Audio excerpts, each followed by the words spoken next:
Welcome back to Giant Monster Games. My name is Adrian. I am gone away for the weekend, so this is actually a video supplementing my time away. Instead of putting up a new deck tech, I'm putting up some gameplay videos. We are playing humans. Today is going to be as you can see over here, we're doing humans. This opening hand looks really mediocre at best, but I think we're going to keep it. We are also on the draw, so there's something to keep in mind. We're on the draw. This hand is kind of, it's okay. It's okay. And we're playing against TRON, which is not a good matchup for us. I mean, we can sometimes race it down, but not normally. We're going to try, though. We're going to try. Hopefully this game isn't turning into a 0-2. See, the problem is both of these lands come into play tapped unless we have plains or forests in our hand.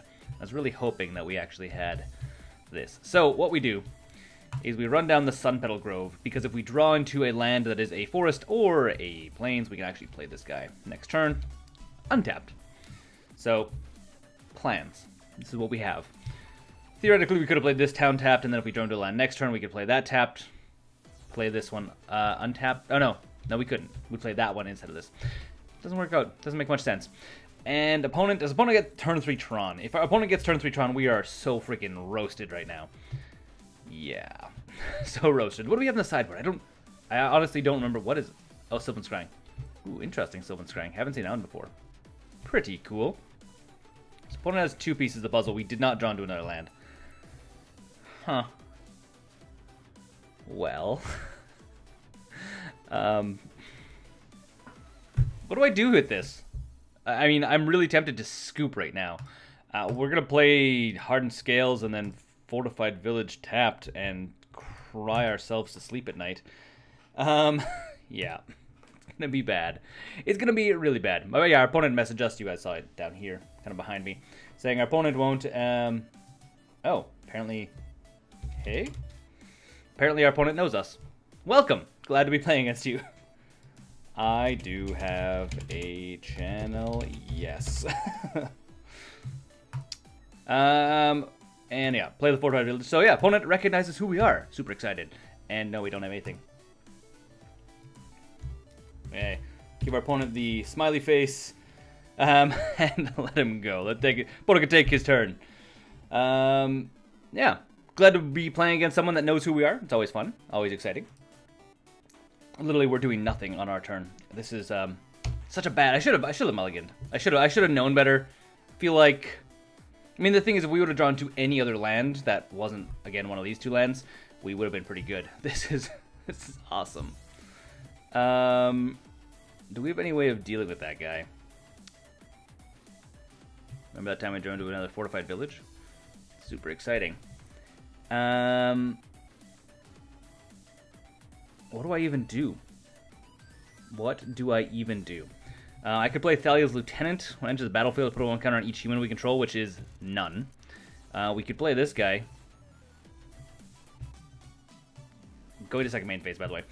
We could play this guy at the beginning of your upkeep. If you control 4 or more creatures, transform him. Yeah, I guess we go like this. It's kind of a rough play. Especially because we just got, like, the worst opening hand. Like... Oh, and I should have played this. Dang it. Oh, well, too late now. I'm flabbergasted. We're just going to scoop because Wormcoil Engine's going to eat our soul.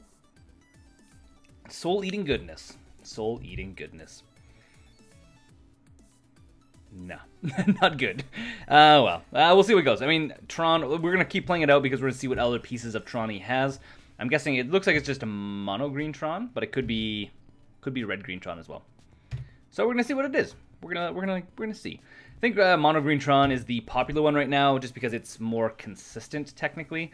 And yeah, we'll just take the damage. If we would have played this, we actually could have played Hardened Scales and Thalia's Lieutenant. Probably should have done that, but I didn't. Maybe we'll draw into another land. I didn't because I was just like, whatever, life sucks, so we're not gonna do it. Which is not the correct way of playing Magic. Let's be honest. That's not how you play Magic. Does our opponent play anything scary? No, he's going to go fetch up more Tron pieces. Well, he could go fetch up a Tron piece and then play Ugin, if he gets a tower. No, so he's playing red-green Tron. Okay, good to know. Each opponent gains 1 life, so we gain life from this. That's interesting. Very interesting. Must also have some kind of Eldrazi, colorless. Ooh, deals 2 damage to each creature. Okay, well, that guy's gonna go away. That's the thing that happens.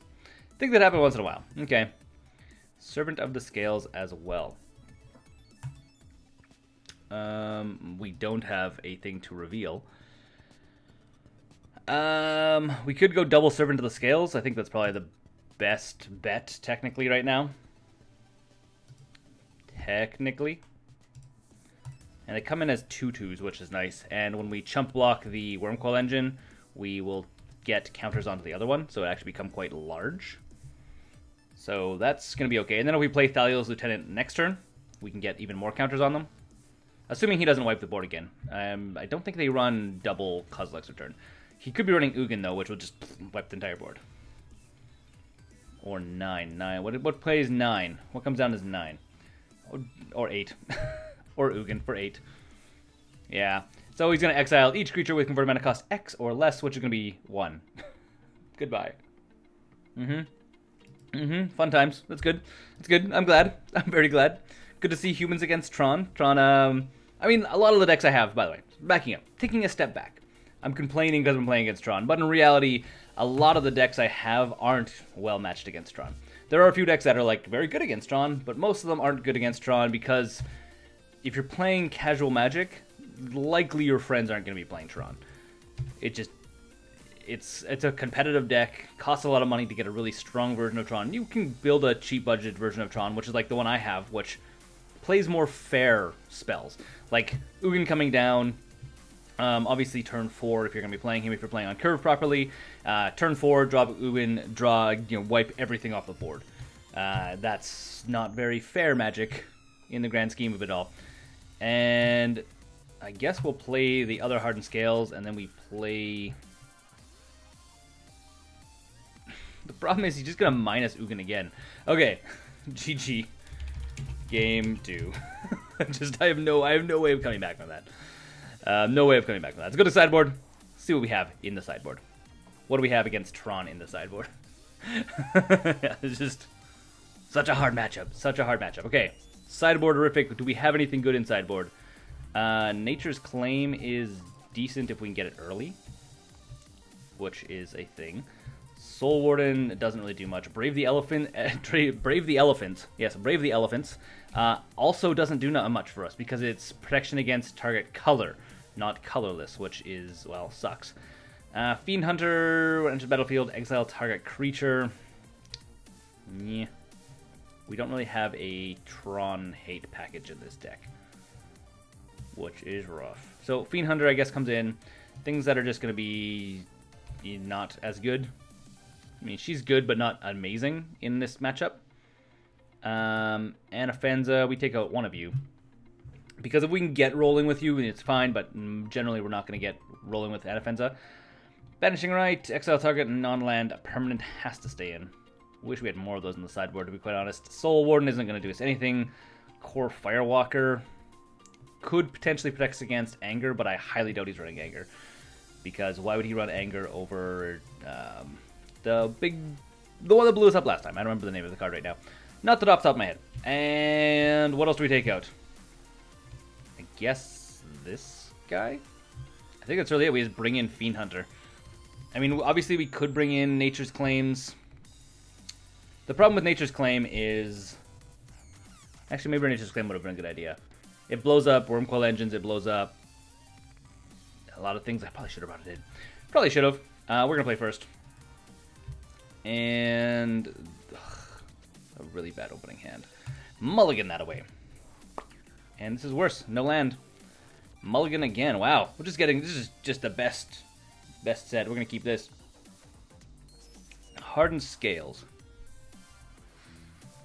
We're going to put on the bottom because I really like to draw into a, well, a land. Like, by the way, I hate this card. For the record, hate this card. It's just, when you're playing Modern, especially when you're playing Modern. When you're playing Standard, it's acceptable to a certain extent to have lands come into play tapped. To an extent. When you're playing Pauper, it's quite normal. But when you're playing Modern, lands coming into play tapped is that have like very hard stipulations. So like any of the ones that come in and they come into play tapped unless you pay 2 life. Okay, we'll pay 2 life, that's not a problem. But lands like this where you need to have a specific card in your hand, really hard to trigger. In a lot of cases, the ones, like the other one, Sunpetal Grove, where it comes into play tapped unless you have a forest or a plains in this case, are a lot easier, where this is just really difficult. Really difficult for us. Because again, we have to have one of those in our hand, and we should have enough. We should have them in the we should have enough in the library to do that, but currently I haven't drawn any of them, so that's a thing. So this could be humans just going 0-2. Hey, cool, look at that. Also, by the way, we have 3 drops. Sure. Let's show our opponent that we drew into a plains. Whippity-doo! I'm being too cynical. That's what's happening right now. Being far too cynical. So we do have Banishing Light, which is going to definitely help us against Ugin or some other stuff. Wish this was a land as well. We also have Lead the Stampede and Falconer. Falconer could help us get in damage quicker.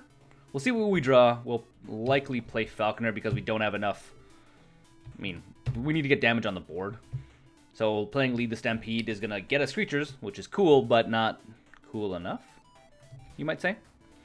Sylvan Scrying. So there goes the plan to get stuff. I mean, that's something else. We could have actually, theoretically, if we had put in Nature's Claim, which I probably should have.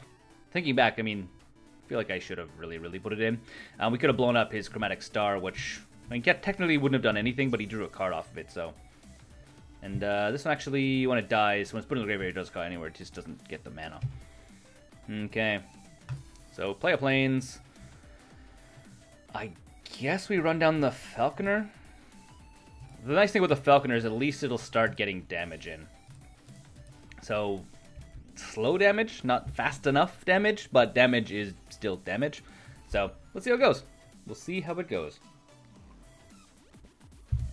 Again, the big thing, the way we win against TRON is by racing it down, and we're on turn 3 when we're playing our first creature. We are really slow.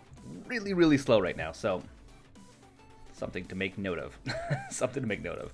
I feel like this deck, by the way, speaking of humans, I feel like this specific humans deck that I have here could be upgraded substantially. I mean, it's already taking steps close to like the very good humans deck, and I feel like throw another $40 into the deck or $60 into the deck, and you actually have a pretty significant deck. So Oblivion Stone is a perfect example of a card that would have been really fun to get rid of. We might actually have to Banishing Light it, to be quite honest. Let's see. Okay, going to our turn. We draw a forest. So here's the question. Do we outlast Falconer or not? I don't think we do. I think we just go to combat, swing for 2. Pretty lukewarm at best. Swing for 2, play Banishing Light, get rid of Oblivion Stone. Kind of going to be the game plan. Not the most exciting game plan, but it is a game plan indeed. Yes, okay, so might as well run down a forest just to be safe. Banishing Light, 1, 2, and whatever. And then we target. Cool, it auto targets for us. That's fun. That's nice. Nice little feature. I mean, there's only one thing to target, so it auto targets it. Quite fun little thing. So let's see what else our opponent has. I mean, that'll prevent him from wiping our board really quickly. Ancient Stirrings, revealing a Mine, which is the last piece he needed, which is scary for us. Very scary for us. Especially with Thought-Knot Seer. Because we kind of needed Lead the Stampede. Like, really needed it. Oh well. Let's see how it all pans out. So, Lead the Stampede is going to be exiled. If we can get rid of this guy, we can draw a card. We don't really have many things to... I guess we have some stuff to actually destroy this creature when it enters the battlefield. Sunpetal Grove. Sweet. Well, we're going to hold Sunpetal Grove in our hand. And unfortunately, I kind of need to outlast this guy. unfortunately. Otherwise, we can't swing in right now. We need to fly. We need to be flying. Okay, well, let's see what happens next. Again, we're not paired against TRON whatsoever at all. So it's a thing. I almost feel like in this deck as well, you could probably drop some of the stuff like Banishing Light and Condemns and take out Fortified Villages and put in Unclaimed Territory, naming humans. And then you could easily splash a third color, because there's a lot of good humans in white, or in blue, green, and black that you want to play. Black, specifically, if you want to think black, if you want to put that into this deck. Oh, Ghost Code Ring. Sure. A perfect example for a black card you would want is Kite Sail Freebooter, which is basically, it comes into play in Inquisitions. It like takes a card out of your opponent's hand. Fantastic. Humans deck. Why not play that? Maybe I'll do an upgrade to the humans deck sooner rather than later. That might be fun. Let me know in the comments. Now, if you've gotten this far into the video, let me know. Do you think that'd be a fun thing? Is to see another? That's bad. That's super bad. Would you like to see an upgraded version of the humans in the near future? Seeing how humans are quite popular in Modern right now, why not see if we can push this humans deck closer to that humans deck and still keep it in a reasonable budget? Obviously, a reasonable budget for an upgraded version of this is going to be like 120 bucks. Maybe 150. 4 damage coming into our face. Not the end of the world, not amazing at the same time. And World Breaker. Has reach. I'm not sure if you know that. So that means this guy's flying ability is basically useless. Champion of Parish. Of the Parish. Well, we might as well play him. And do we play Sunpetal Grove? Or do we hold it up as though it's something amazing? I think we play it. I think we play it. It's. I mean, again, we I don't know how we win. I don't know how we not lose. Maybe winning is maybe not is the wrong way of putting it. I don't know how we don't lose against TRON with the humans deck. It's an unfortunate case. It's an unfortunate situation. I think the normal humans deck is a lot better. Because it's running stuff like Meddling Mage. Meddling Mage is a human that, when it comes into play, you name a card. I think it can be a non-basic land or just non-land, one of the two. And then that card can't be played as long as it is in play.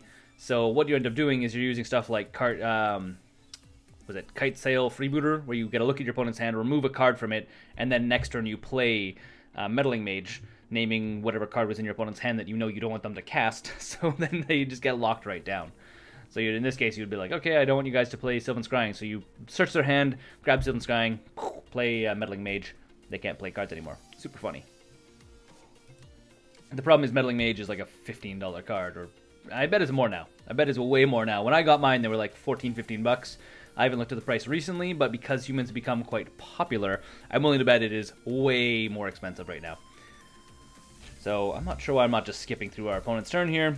We have like a 3-turn clock. 3 whole turns. And it looks like it's probably an Ugin or Karn coming down. There's Karn. There goes our Champion of Parish. Champion of the Parish. Now he's going to get rid of the other guy. Neat. Karn, you are a sassy, sassy mofo. Opponent doesn't attack in. I wonder if he accidentally skipped through his turn. Possible. I see, again, I don't see how he doesn't not win. So, opponent thing. I'm going to say it. Opponent just messaged like, oops, that was bad. It's... hold on. It's okay. I don't think I can win.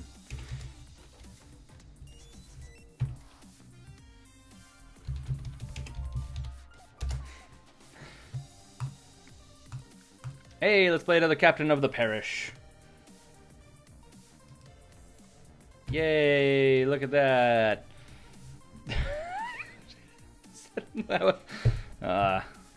Dear diary. One day I'd like to win against TRON. I mean, I can play decks. Some of the decks I'm playing, because I'm playing a bunch of games this weekend instead of making a new deck tech, largely because I'm filming these like weeks before you see them. There's got to be one of the decks I'm playing that should be good against TRON. Maybe we'll see it. Maybe those other decks won't go against TRON. This is just me, just floundering. This is me just hanging out with you guys. So it's like, hey, how you guys doing? What did you get up to for St. Paddy's Day? Which I guess is when you guys, it's like over a week ago now. So, I mean, it's old news. When I'm recording this, it's like St. Paddy's Day was last night. Fire Spout, 3 damage, 3 damage. That's going to make everything like this go away. Yeah. Doesn't kill his stuff, which is sad for me. Basically, the saddest of them all. And now what? 5, 6? What would our opponent like to play? 6 could be a Wormcoil Engine. Is it a Wormcoil Engine? Is it a magical Wormcoil Engine land? Maybe. He took that back. He decided to cancel. At this point, I'm just kind of hanging out. I'm just hanging out until the game's over, and then I'll say my goodbyes. And say, well, TRON. TRON is a thing. TRON is a good deck. Don't get me wrong. TRON is a really, really good deck. And we're playing a bunch more budget deck that... Whenever I do... Actually, here's a good little thing. A little Q&A for you guys. When I make a deck, when I do the sideboard, I try to do the sideboard so it's like good against general things you... Hey, that's neat. General things you would see in the current meta. So just kind of like a broad spectrum of like, these are all the kind of decks you might see. Usually I try and fit something in that will do some hate against TRON, but not always. 5, 6, 7, 8, 9. So why don't we use this guy's... do I use him now? Nah, we'll do it in response to him blowing it up. Why not? So I try to like make it so the sideboards are good against a variety of decks. Sometimes I'm just like, there's nothing really that I want to put in against TRON. And in this case, there's really not anything when I'm putting against TRON. So there's not. There's a lot of stuff against like Affinity, Exile Target, Permanent. Okay. Now we use his ability. Because he's going to exile him. He's going to be gone forever. So we got to look for a creature. And, ooh, Fiend Hunter. Fiend Hunter is really good. Any order. And this guy goes away. And then we take a lot of damage. We take all of the damage.